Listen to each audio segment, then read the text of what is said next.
pada kita apa yang ada dalam pikiran kita. Ya, amanat. Ada lagi? Harus dijaga. Namun harus disampaikan. Ya. Saya kira kita semua memiliki yang sama. Kalau dititip ikan mas, maka beda kalau sepeda. Toh, jangan kalau ikan mas dititip dikasih sama dengan sepeda, mati itu mati ikan masnya orang.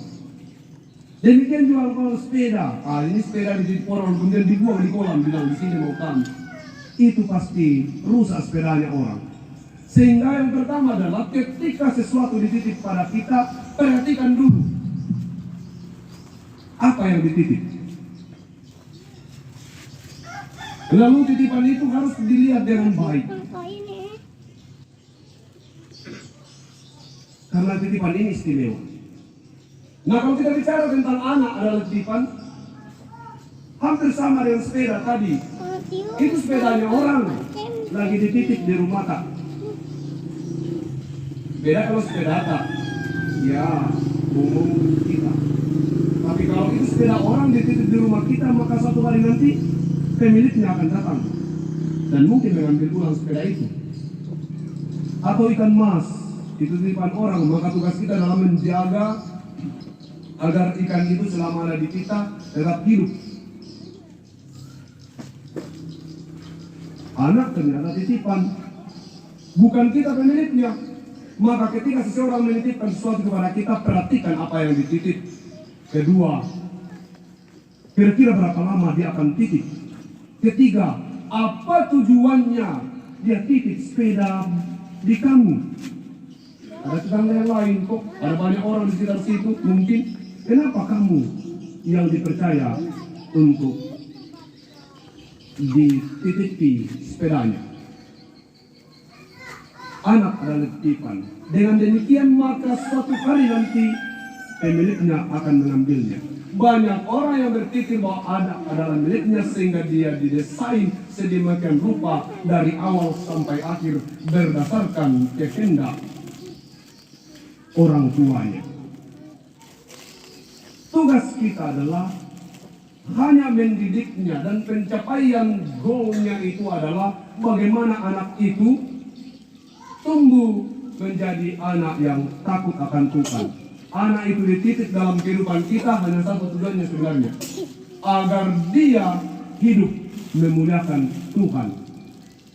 Apa tidak bisa jadi dokter, pendeta, apa tidak boleh jadi polisi, apa tidak boleh jadi pengusaha, boleh.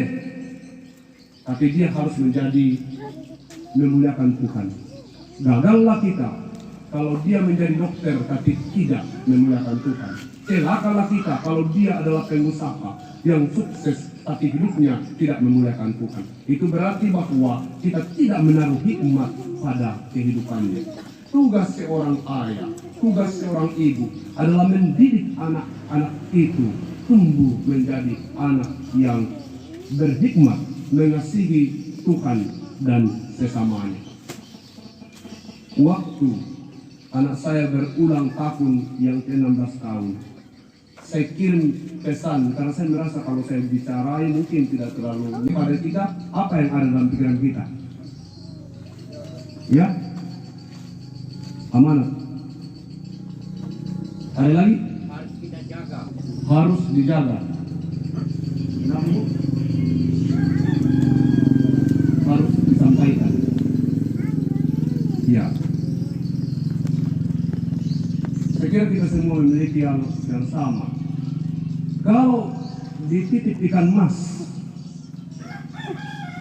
maka beda kalau sepeda. Toh, jangan kalau ikan mas dititip dikasih sama dengan sepeda, mati itu mati ikan masnya orang. Demikian juga kalau sepeda, ini sepeda dititip orang kemudian dibuang di kolam, bilang di sini mau kami, itu pasti rusak sepedanya orang. Sehingga yang pertama adalah ketika sesuatu dititip pada kita, perhatikan dulu Apa yang dititip? Lalu titipan itu harus dilihat dengan baik. Karena titipan ini istimewa. Nah, kalau kita bicara tentang anak adalah titipan, hampir sama dengan sepeda tadi. Itu sepedanya orang lagi dititip di rumah tak. Beda kalau sepeda tak, ya umum kita.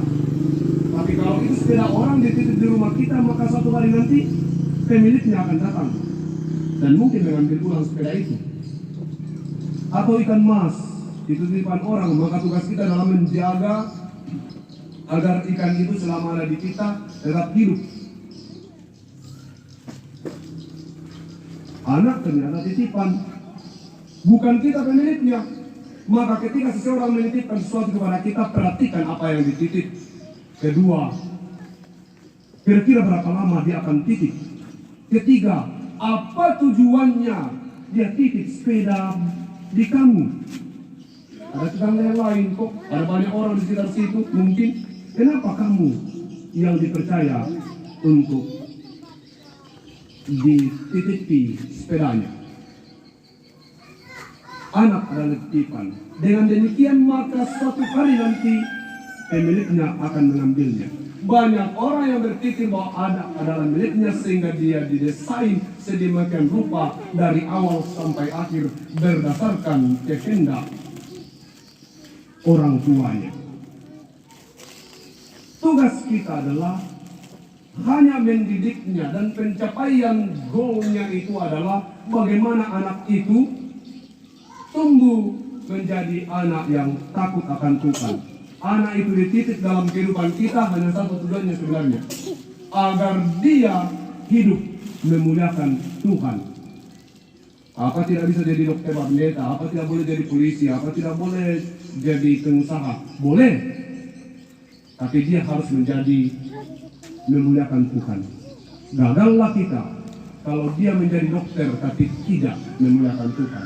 Celakalah kita kalau dia adalah pengusaha yang sukses tapi hidupnya tidak memuliakan Tuhan. Itu berarti bahwa kita tidak menaruh hikmat pada kehidupannya. Tugas seorang ayah, tugas seorang ibu adalah mendidik anak-anak itu tumbuh menjadi anak yang berhikmat, mengasihi Tuhan dan sesamanya. Waktu anak saya berulang tahun yang ke-16 tahun, saya kirim pesan karena saya merasa kalau saya bicarai mungkin tidak terlalu